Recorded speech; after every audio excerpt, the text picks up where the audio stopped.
Good morning, good afternoon, good evening, wherever you are in the world. Welcome to this year's Informa Pharma Intelligence R&D Annual Review webinar. My name is Lloyd. I'll be one of your hosts and co-presenters today.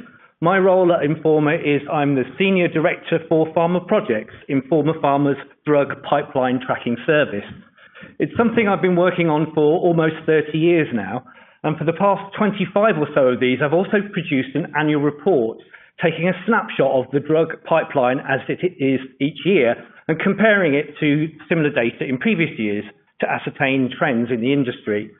This has kind of grown each year as we've added new features and actually comes out now in two parts. The second part is a supplement focusing on new active substance launches. And for the past few years, I've been collaborating on this supplement with my co-presenter, Alex Shimmings. Alex, would you like to introduce yourself too? Hello, my name is Alex Shimmings. I'm the Executive Editor for Scrip, Pink Sheets and Vivo. Great. Let's take a look at the agenda for today then. So, first of all, I'm going to reveal the year's headline figure and look at the number of drugs in the active pipeline for 2017. Always a keenly anticipated figure, and we'll take a look at how that's changed since last year and over previous years. Then I'll be handing over to Alex, and she'll be reviewing the new active substance launches for 2016, taking a look again at the numbers and the stats and the people who have produced the new drugs, and focusing on some of the standout drugs, in particular with a particular relation to drugs with new mechanisms of action, which haven't been seen on the market before. Then it's back to me, and I'll be going through the pipeline, slicing and dicing in several different ways. First of all, by looking by phase. Then we'll be looking at the top 25 R&D players, so the companies which have the largest pipelines and how the rankings have changed since last year. And then we'll be slicing and dicing it further by indication, by mechanism of action, and by target. And finally, we'll wrap up with an outlook on what to watch out for in 2017. Now, at any time during the presentation, you can ask a question by filling in the Ask a Question box just below the slides. And hopefully at the end, we'll have a bit of time to cover a few questions. For those of you who subscribe already to our services, Scrip and Pharmaprojects, you also have access to our complimentary year-round Ask the Analyst facility. So please do use that if you think of any questions pertaining to this later. So on to the big reveal. So this graph shows you the number of drugs in the pipeline for each year snapshot from 2001 to 2017. And first of all, just to define what we mean by pipeline. So here we're talking about any specific drugs mentioned in the public domain in preclinical development. So they can be quite early in preclinical, could still be in vitro, but if they're in the public domain and under development by companies, they will be included through obviously the three phases of clinical development, through the registrational phases. And it also includes a number of launch drugs which are still in active development. And to be considered still in active development, we mean they still are being developed for further markets or for additional indications. So that's what we mean by pipeline. You can see the headline figure this year is 14,872 individual drug projects, up from 13,718 in 2016. This represents an increase of 8.4%, so a pretty significant increase. As you can see, if you look back to 2001, there's been increases pretty much every single year. And it's interesting to reflect just a minute and look back at that 2001 figure, just shy of 6,000, and now we're up to about 15,000. So in the space really of 15 years or so, the number of drugs in the pipeline has increased by 2.5 times, which is pretty significant. Focusing just on this year's increase then, it's interesting to note that the increase has actually fallen back slightly from the one that we saw from 2016, where the increase was 11.5%, and the 2015 increase was also slightly higher than what we saw this year with 8.8%. So let's look at some other key facts related to the pipeline. As I mentioned, nearly 15,000 drugs in the pipeline, a slightly slower increase than we saw in the past two previous years. Over the course of 12 months, over 4,000 drugs were added to the Pharmaprojects database. Now, obviously, the overall total hasn't gone up by anywhere near that much, this really demonstrates just how many drugs fell by the wayside in the same period. In fact, nearly 3,000 drugs were either confirmed discontinued or, as in the majority of cases, their development just seems to have lapsed, particularly with preclinical drugs. Companies generally don't disclose or reveal what's happened, and they just kind of drop off the radar, and we have processes in place to make sure that we keep our pipeline clean. So a considerable rate of churn. So it's interesting really that the rate of increase in the pipeline fell back a bit in a year after the number of new active substances also fell back a bit. Obviously, R&D is a cost, and unless it can produce new products, it's going to be the increases we're seeing are likely to be unsustainable. So I wonder whether the increase we're seeing this year is starting to reflect the lack of output for the new active substances. So it seems a good moment to pause and hand over to Alex for a review of the new active substances in 2016. Thank you, Ian. So in this section, we're going to take a look at the number of new active substances launched in 2016 and then see how this stacked up against previous years. Then we'll find out which companies were the most productive, and then look at which therapeutic areas were the most popular and which were the most favoured markets in which to debut. Then we're going to take an in-depth look at those new active substances that represented the first in the new drug class. But first of all, I want to define exactly what we mean when we talk about new active substances in this report, or NASs for short. These are new chemical or biological entities where the active ingredient had received no previous approval for human use. So this includes vaccines with novel antigenic components. But the list overall represents a subset of all the first launches which Pharmaprojects reported in 2016. It excludes the 78 new drug launches of reformulations or biosimilars. So what it does is it makes it a very hard measure of R&D innovation.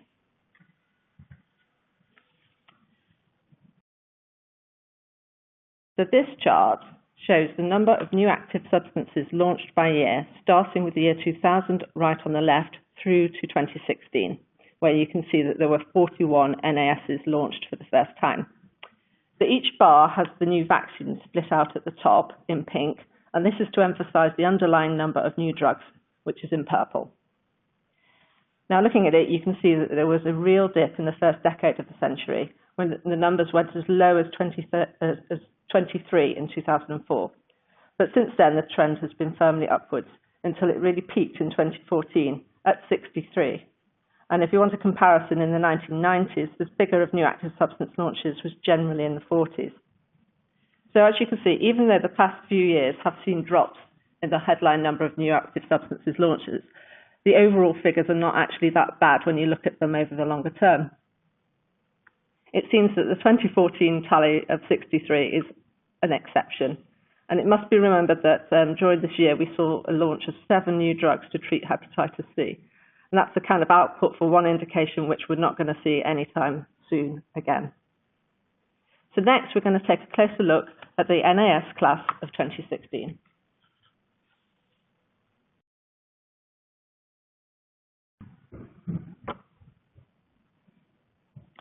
So as you saw in the last slide, 2016 saw 41 new active substances being launched for the first time.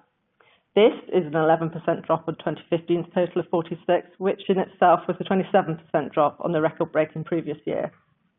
Also going down there was the number of first-in-class products, and I think this is a bit disappointing for industry's innovation. More reassuringly, there were 37% that were orphans. And this is in keeping with recent years, despite the fact that last year we used a stricter definition when devising the list. Because in previous years, a product was counted as being an orphan if it had any such designation for any indication or market. But for the 2016 data, only drugs that received orphan status in the market in which it was first launched and for the disease for which it was first launched have been counted as orphans. So this is quite a reassuring level. What's also noticeable is that a higher proportion of the NASs were biological products. And we think this could be mirroring industry's focus on anti-inflammatories and the immuno-oncology products that are coming through now, which are often antibody-based. And finally, another factor which stood out was the poor showing by big pharmas in the list. And we're going to examine this a little bit more closely in the next slide.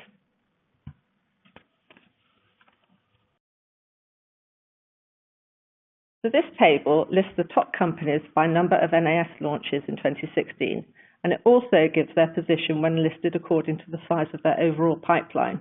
So this puts their successes in context. At the top of the list, you can see the small Australian company CSL Limited is there, and it excelled itself with 3 launches last year. But if you look at its place in terms of pipeline size, it's actually back in number 41. And then you can see another small company, SK Holdings, that's even further down in the pipeline size list, and this produced 2 NASs. So it was a good year for small companies, but we should point out that these products were either flu vaccines or blood clotting products, so they're not hugely exciting in terms of novelty. The other thing you can see is that Merck did well with 2 launches, but we need to point out here that both of these were in a single product, so it had 2 new active substances together in Citeline for hepatitis C, so it was a hepatitis C combo. Merck also produced 2 NASs in 2015 and 4 the year before, so it's obviously enjoying a nice run of productivity. So matching Merck with 2 launches were Roche, Lilly and Shire, and then we have GSK and AstraZeneca each managed a launch apiece. But of the other top 10 pharma firms, Pfizer, Novartis, Sanofi and Johnson & Johnson all had no NAS launches. Though to be fair to Novartis, it did manage 4 in 2015, so its stocks were probably a little bit depleted. So now we're going to take a look at the kinds of drugs that reached the market last year.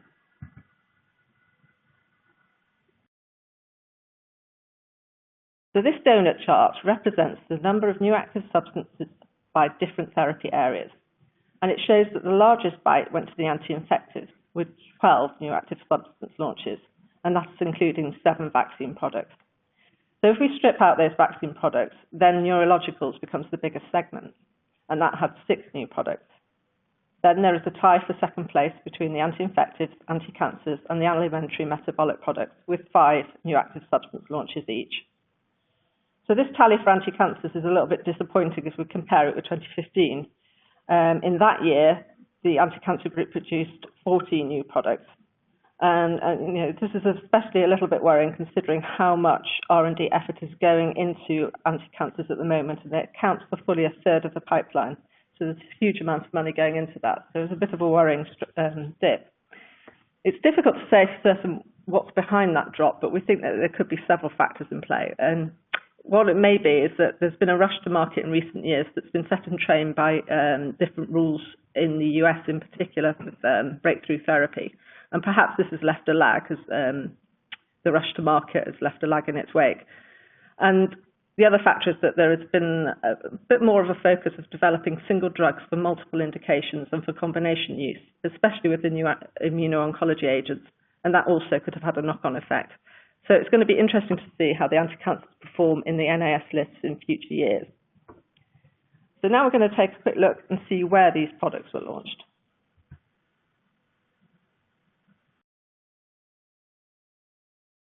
So this map charts the number of new launches by country, and here the story doesn't really change much from year to year. The US remained by far the most popular choice for a first market launch, although its grip did slacken slightly, with only around 50% of the launches in 2016 compared with 63% in 2015. But even so, it still streets ahead of its rivals.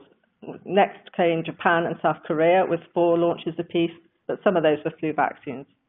And in Europe, there were 3 reported in the UK, 1 in Germany, and 2 further being reported to have occurred non-specifically within the EU. So next, we're going to take a closer look at those new active substances that were truly novel.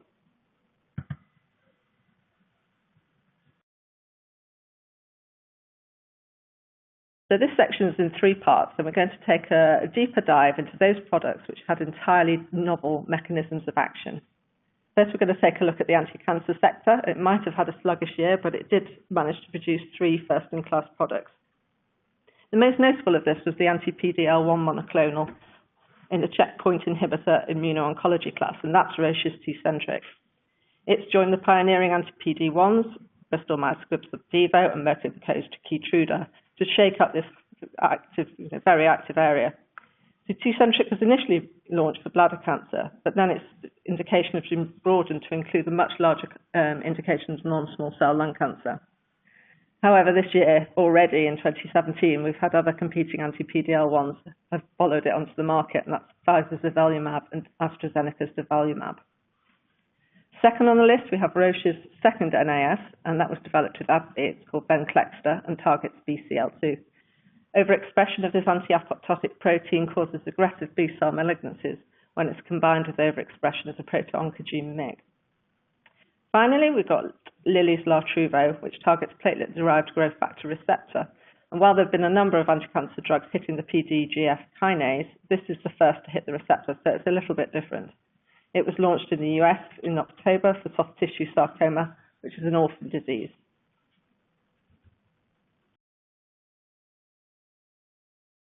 In part two of this section, as we mentioned before, neurologicals also had a strong year. And among its NASs were 3 first-in-class products as well. The most notorious of these is the first on the list, which is Exondys 51 for Duchenne muscular dystrophy. This became the first treatment to be approved for Duchenne in September, and it was given a label without any restrictions on age or ambulatory status. But that came after a controversial debate within inside the FDA and a lot of pressure from patient advocates. And then this was coupled with a hefty price tag of $300,000 per year. It meant that payers were initially pretty reluctant to reimburse it. But more recently, Sarepta's had a lot more luck and seems to be winning people over with the help of Duchenne experts. Next, we have Ionis's antisense product Spinraza for another orphan neurodegenerative disease, and that's spinal muscular atrophy. This affects babies, and they usually die within the first few years of life. And this drug was actually developed very quickly in around 5 years. It works by increasing the levels of the SMN2 protein, and was recommended first in the US, and recently the EMA CHMP has recommended it too. But obviously, they all want to see longer-term data. And then finally, there was Wakix, which is an histamine H3 inverse agonist for the treatment of narcolepsy.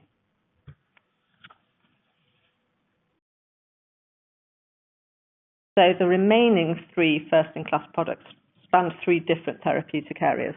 In ophthalmology, we have Shire produced the first lymphocyte function-associated molecule 1 inhibitor in Zedra for the treatment of dry eye syndrome.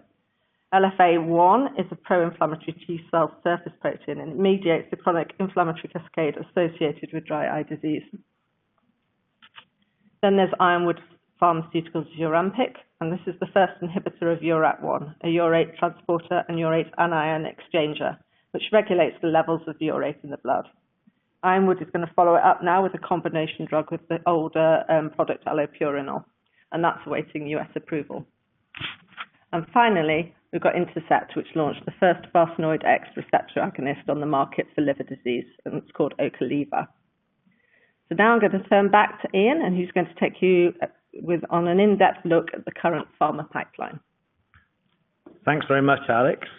So yes, having seen what's made a successful launch in 2016, we're now going to return to 2017 and look at the pipeline by cutting it in a number of different ways, by phase, by company, by therapeutic area, and by mechanism of action and target.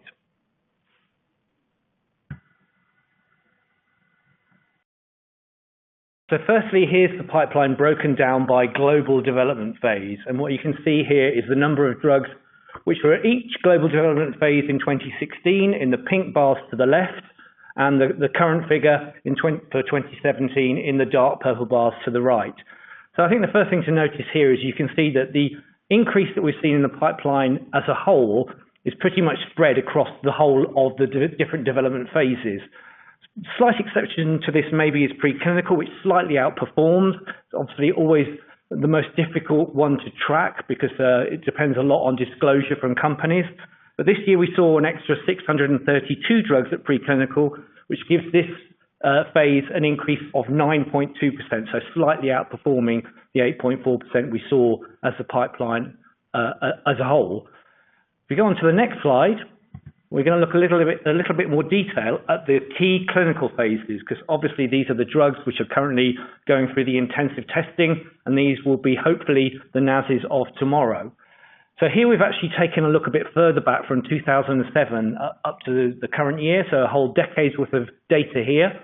And firstly, you can see again, significant increases across a 10-year period. If you look at phase one on the left-hand side, around 1,000 drugs were in phase one in 2007. That's now more than 2,000. I should mention, actually, before we go on, a question we almost always get asked when we show this data, which is, why are there more drugs in phase two than phase one? And this is understandable. It's counterintuitive, really. Clearly, there's attrition at the end of phase one. Some drugs fail at phase one. What you're seeing here is really, it's the snapshot nature of the data. Drugs go through phase one much more quickly and spend much longer in phase two. So at any one time, there will be actually more drugs at the phase two stage than there are in phase one. So I thought I'd just mention that because I know someone always asks us. So the increases we've seen over the past 12 months, so phase one was up by 11.2%. Phase two up a slightly disappointing 4.2%. And phase three up by 7.4%. And again, worth noting, all of these increases were lower than the same ones seen in the previous year, particularly for phase three, which increased by 18.1% from 2015 to 2016. And again, just worth pointing out again, it's great to see more drugs in R&D, but at the moment, they're just being a cost. And unless they feed through to the new drugs, which Alex just reviewed, it's not necessarily always a good thing. So that's the quantity of drugs in the pipeline. What about the quality? Well, of course, that's a much more difficult thing to measure. But what we did do here is we turned to one of our sister publications, BioMedTracker, who track drugs by their likelihood of approval rating. So what they do here is based on milestones, such as reporting of results at conferences and such like. They mark drugs as having a higher than average, an average, or a lower than average chance of making it to the market for a specified disease group. So what you can see here is we've taken phase two, phase three, and pre-registration, and we've given you the percentage which are at each of those three groups. So if you look at towards the bottom, the pre-registration, you'll notice almost half of the drugs at pre-registration have a higher than average chance of being approved, compared with only 8%, which we reckon have a lower than average chance of being approved. At phase three, almost a quarter higher than average, compared to only 16.5% lower than average. And when you go out to phase two, probably not surprisingly, most around the average. So I think this tells us that based on the BioMedTracker analyst assessments, we're fairly bullish on the quality of the current pipeline. So who's developing these drugs? Well, the next two slides give you the top 25 companies by pipeline size. So what you can see in this table is we have a new king of the jungle here. Novartis has replaced GlaxoSmithKline as the company with the largest pipeline, the largest number of drugs in its pipeline, only by one drug, but it did pip GSK. GSK did still actually grow its pipeline, whereas its UK rival, AstraZeneca, fell back, as did some other companies in the top 10, Johnson & Johnson, Roche, and Sanofi. It's worth also noting that Johnson & Johnson is in the middle of acquiring Actelion, and that will push it up to number 3 when that acquisition completes, which is due to complete, I think, this quarter. The other interesting thing to note is it's exactly the same 12 people in this chart as there were last year.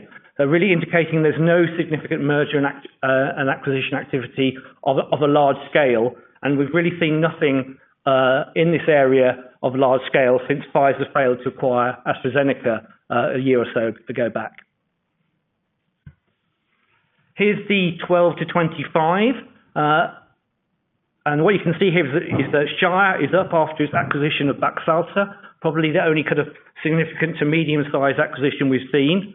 Actually, a lot of the big companies were involved in M&A activity. It was just with small companies. So there were actually around 100 small acquisitions during 2016, and those joining the feeding frenzy in this area included Pfizer, which acquired Bamboo Therapeutics, Anacor, and Medivation, Merck & Co., which picked up Iomet and Afferent, and Bristol-Myers Squibb, acquiring Padlock Therapeutics and Cormorant, and AstraZeneca acquired Acerta. So what we're seeing is not a lot of large-scale merging going on, but a lot of the big companies picking up some of the minnows. Bucking the trend on this, down at number 25, was Ligand, which actually really did that big rise at 20 places, mainly by licensing in drugs, so not by big acquisitions. Leaving the top 25 this year in the Fexit, if you like, were Gilead, Mitsubishi Tanabe, and Sumitomo Dainippon. They're actually only just outside the top 25, so nothing significant going on there. What about the overall companies which are involved in R&D? And here we have the figures of the number of companies reporting active pipelines all the way back to 2001 and up to the current figure. So the current figure, you can see topping 4,000 now. And if you go back to 2001, you can see there are only just over 1,000 companies then. So even despite all the M&A that's occurred in those intervening years, the number of companies has just exploded, far outpacing the growth in the number of drugs. The 8.6% increase in companies seen this year, again, though, was not as big as what we saw in the previous year, when it was 12.2%. Actually, Pharmaprojects identified 750 new companies during the 12-month period, though, up from 618 the previous year, which either indicates we're getting better at finding new companies, or it indicates there's a lot of propensity for companies to start up. It also shows, again, how many companies have gone inactive in that period. The other interesting thing to notice is there are 1,578 companies that only have a single drug, and a further 679 which only have two. So actually, 56.4% of the pipeline, so more than half, is composed of these tiny companies which only have one or two drugs. So it shows, I think we've got kind of three sections here. You've got the big boys in the top 25, a kind of not very large section of medium-sized companies left, because a lot of them have already been snapped up. And then this huge long tail of really tiny companies, which probably, to be honest, are going to succeed by being acquired one day.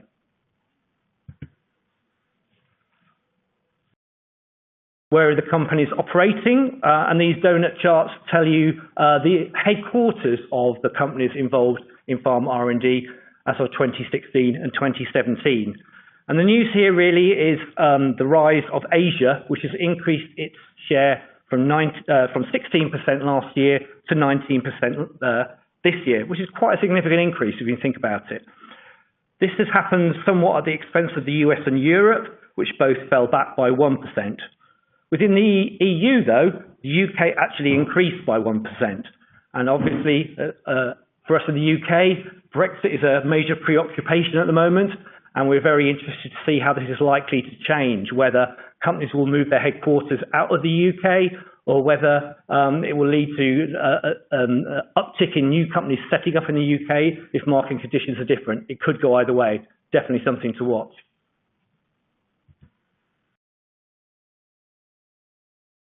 Moving to slicing the pipeline then by the major therapeutic areas it's involved in. So here again you can see pink bars for 2016, dark purple for 2017, and we're looking at the number of drugs by the major categories of therapeutic areas. Now, important to note as well that a drug can of course appear in more than one of these bars if it has activity in a number of different therapeutic areas. I think the key thing to notice here is not only is cancer at the top, its rate of increase has increased way outpacing the other therapeutic areas. Let's look at the therapeutic areas in a little bit more detail. So the cancer pipeline actually grew by 669 drugs, or 16%. So more than the previous year, 15.9%. So just take a pause to think about. It's actually increased its growth rate as well as producing a large increase per se, and growing at really nearly twice the rate of the overall pipeline, which, if you recall, was 8.4%.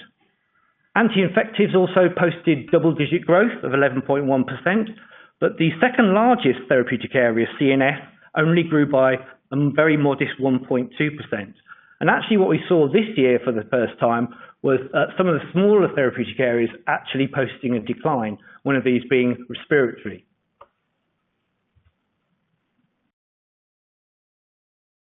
Zooming in a little bit further then, here are the top 10 individual indications for which diseases are being developed. not surprisingly, as from what we saw on the previous graph, is dominated by cancer. Now, there are now over 1,350 different diseases in our disease classification. And what we've done for the purposes of this table is we've stripped out some of the more general ones which we apply to drugs before their precise indication is determined. So we have an indication, for instance, cancer unspecified. So we've taken those out of the top 10, so you just get the individual top 10 diseases. So breast cancer at the top, up 6.5%. A similar increase for colorectal cancer in third place. Non-small cell lung cancer and pancreatic cancer at second and fourth, respectively, had more modest increases. In the full report, you'll see the top 25 diseases, and the highest climber within the top 25 was actually acute myelogenous leukemia at number 12, which showed a very significant 22.8% increase.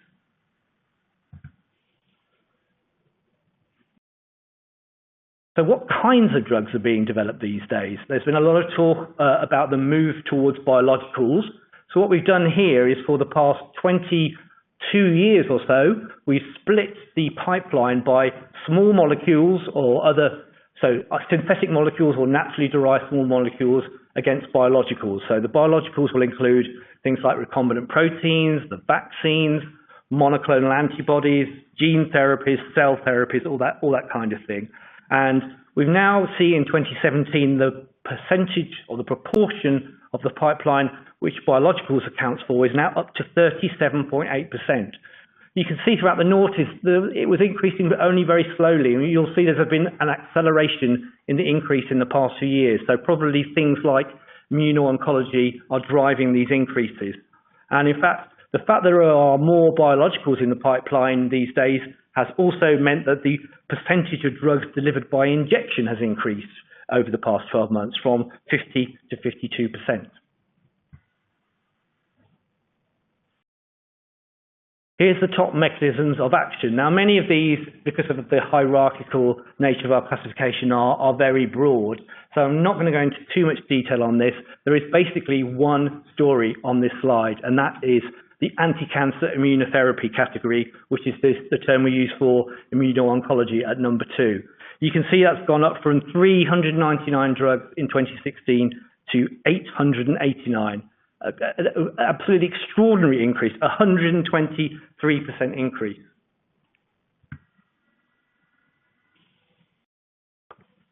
Moving on to individual targets, and it's a slightly different story here. The top 10 targets are dominated by targets involved in pain and inflammation. And this really is an indication of just how diverse the targets involved in cancer R&D are. So what you see at number 1 is actually an old-fashioned pain target, the opioid mu1 receptor, also joined in the top 10 by the similar opioid kappa-1 receptor.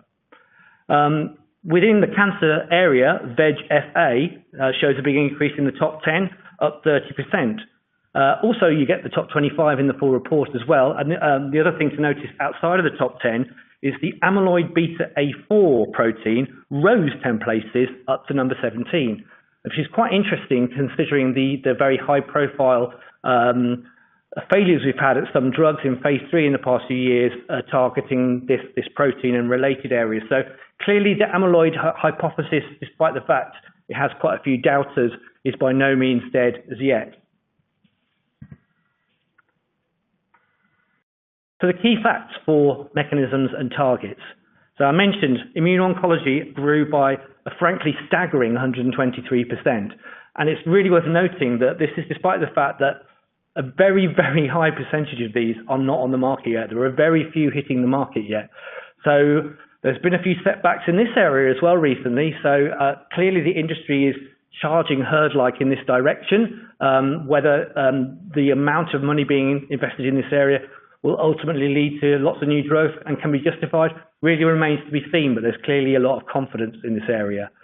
As I mentioned, opioid mu receptor remains the most popular target. The actual total number of targets against which drugs are being developed has now reached 1,672. This means there were 116 brand new targets identified during 2016. That was up slightly on the 2015 figure and is generally above the average seen for the last decade. So by this measure anyway, innovation is looking to be moving in the right direction. Another trend we've noticed, which Alex touched on earlier, was the fact that there are more drugs seeking orphan drug designation or expedited review status. And this is what we've done here. A quick note, the 2013 figure for expedited review status is incomplete as we only started systematically tracking this status partway through that year. I think the overall picture clearly shows that the companies are increasingly using these strategies to bring drugs to market, although interestingly, the number of orphan drug statuses granted in the markets we track, which are the US, the EU, Japan, Australia, New Zealand, Mexico, and South Korea, actually did fall back slightly in 2016 compared to 2015. So that's really the pipeline as it stands today. What to look out for in 2015? What are the things which, a lot of these trends have been emerging over a period of years, but I think they're still relevant to highlight here. Has pipeline expansion finally started to slow?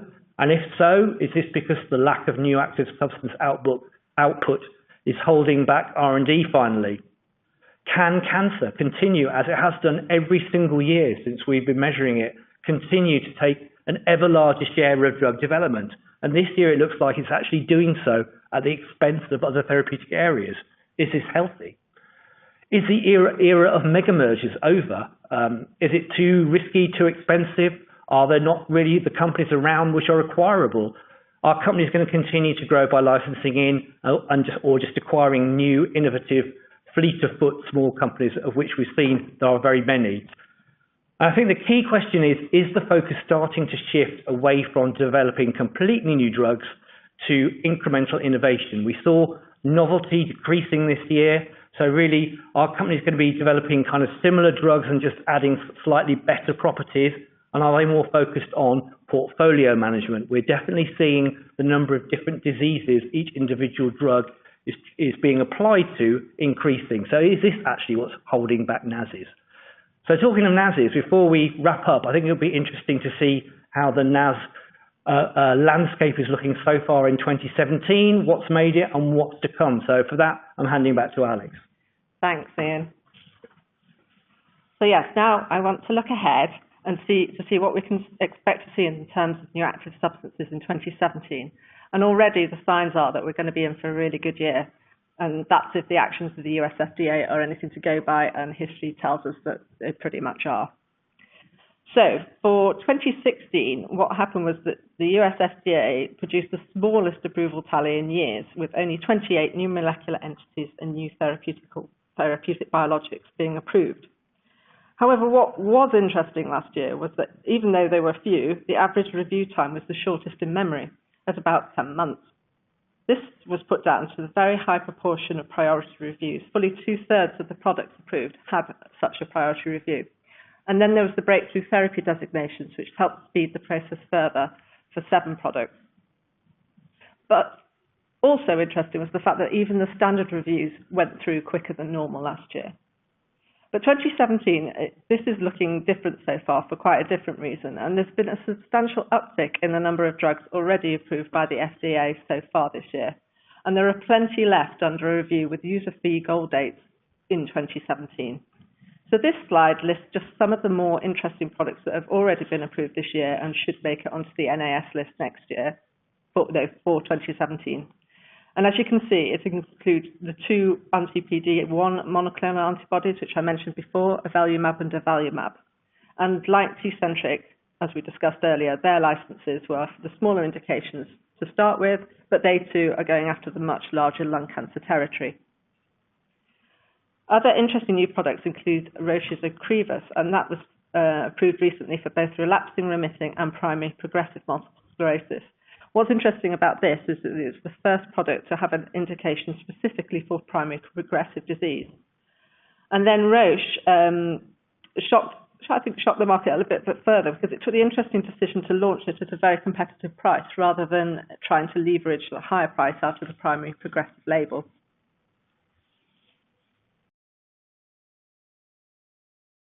But it's not all been plain sailing at the FDA this year, and there have been two notable complete response letters that have come out. First of these was for AstraZeneca's hyperkalemia treatment ZS9, which got a second complete response letter because of manufacturing issues.